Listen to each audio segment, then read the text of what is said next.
Pemirsa, Anda kembali di Metro Siang. Kisah siswa berprestasi datang dari Sigi, Sulawesi Tengah. Dua siswa Sekolah Sukma Bangsa Sigi lolos Olimpiade Sains Nasional atau OSN bidang IPA di tingkat provinsi dan akan mewakili Sulawesi Tengah ke tingkat nasional. Sekolah Sukma Bangsa merupakan sekolah yang didirikan dari sumbangan masyarakat melalui dompet kemanusiaan media grup Letola Terdekado, gempa dan likuifasi di Palu, Sigi, Donggala, Sulawesi Tengah pada tahun 2018 lalu. Lalu seperti apa perjuangan siswa Sekolah Sukma Bangsa Sigi? Kita akan berbincang langsung dengan mereka. Sudah ada Parian, ada Sigit dan juga Dede. Selamat siang Pak, adik-adik. Sehat ya? Sehat. Gimana nih perasaannya, sudah persiapan mau ke OSN di bulan ini ya rencananya ya? Sudah selesai sebenarnya. Oh sudah selesai. Ya, kegiatannya itu Selasa, Rabu, dan Kamis, serta Jumat. Itu mulai dari pembukaan sampai ujian teori dan praktek juga udah selesai. Nah, Parian kemarin tuh persiapannya seperti apa sih untuk Sigit dan Dede ketika mengikuti OSN ini? Kalau persiapannya sebenarnya ketika mereka masuk di kelas 7 itu kami sudah lakukan seleksi. Jadi persiapannya itu sudah sekitar 2 tahun.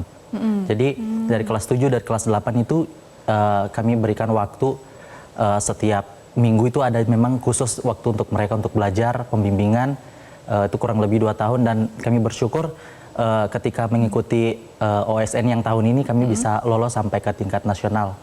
Oke, nah aku sekarang mau nanya ke Sigit dan Dede ini, gimana sih perasaannya kemarin bisa tembus sampai ke OSN? Mungkin dari Sigit dulu. Kalau menurut saya sih senang ya, bisa lolos ke tingkat nasional, baru laksanakannya secara offline kan, langsung ke Jakarta. Oke, ini pertama kali ke Jakarta? Iya. Oh, gimana rasanya di Jakarta? Rasanya ya senang, bahagia gitu. Oke, nah kalau Dede sendiri ketika ke Jakarta bertemu dengan murid-murid lain yang mungkin pintar-pintar juga di sains, gimana sih perasaannya Dede? Ya senang aja sih karena dapat teman baru di sini. Oh, dapat dari mana aja tuh kemarin teman baru? Kemarin ada dari Sulawesi Utara, Papua Tengah, dari Sumatera Selatan juga ya. Oke, nah kemarin persiapannya kayak gimana sih Dede? Kita nggak masuk kelas pelajaran lah, kita langsung ikut bimbingan sama guru. Oh gitu, Ya. berarti selama persiapan OSN, Dede dan Sigit tidak ikut kelas seperti murid-murid biasa, ada Iya. persiapan khusus ya?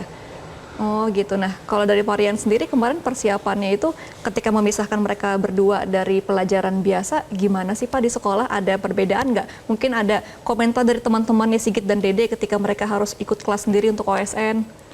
Kalau untuk komentar dari teman-temannya sih tidak ada, karena mereka kan sudah diseleksi dari awal, jadi mereka sudah paham untuk waktu yang sudah disediakan mereka harus tidak mengikuti pelajaran yang lain, tapi mereka harus mengikuti bimbingan. Tetapi kelas bimbingan itu kan saya juga ngajar tuh di dalam kelas, jadi ketika pembelajaran yang memang IPA, mereka masuk ke dalam kelas, ikut belajar bersama-sama supaya materi yang mereka terima itu bisa lebih banyak lagi, kemudian bisa juga digunakan untuk persiapan nanti. Kemudian untuk pelajaran yang lain, itu kami meminta izin dan mengatur jadwal dari mata pelajaran lain seperti itu. Oke, berarti memang dukungannya maksimal dari pihak sekolah dan juga teman-temannya ya. Betul Kalau dari sekali. pihak orang tua bagaimana, Parian? Kalau dari pihak orang tua, mereka sangat mendukung sekali. Dan mereka itu sangat bangga sekali, sangat senang anak mereka itu pertama bisa lolos di tingkat kabupaten, kemudian lolos di tingkat provinsi, kemudian bisa mewakili Sulawesi Tengah di OSN nasional. Oke, memang berarti dukungannya sudah sepenuhnya ya untuk Sigit dan juga Dede. Nah, aku mau nanya juga, IPA-nya kan ada kimia, ada biologi, ada fisika. Apa sih yang paling disukain dari Dede? Apa pelajaran yang paling disukain? Kita sih lebih ke biologi ya, soalnya kalau di fisika tuh rumusnya banyak banget gitu. Jadi susah ngafalinnya. Tapi di OSN kemarin soal-soal dari fisika tetap ada kan? Ada banyak. Nah, itu cara mengatasinya gimana tuh ketika kesulitan? Gimana ya? Nggak sulit-sulit amat sih, bisa juga dikerjain gitu. Tetap bisa ya, walaupun lebih suka biologi gitu ya. Nah, kalau dari Sigit gimana? Yang paling disukain apa dari sains dari 3 pelajaran itu? Sama sih Bu, biologi. Biologi. Iya. Kalau yang lain kenapa tuh? Kalau yang lain sih kayak suka-suka aja, tapi lebih minat ke biologi. Oke, nah berarti kan kalian udah punya spesifik kesukaan di biologi ya. Ketika nanti sudah besar, mungkin sudah kuliah, udah ada cita-cita belum kira-kira pingin masuk jurusan apa sih? Udah ada belum? Belum ada sih. Belum ada ya, berarti masih karena masih ada SMA dulu ya. Nah, kalau respons dari keluarga bagaimana nih kalian ketika ikut OSN ini? Ya senang sih, orang tua mendukung gitu.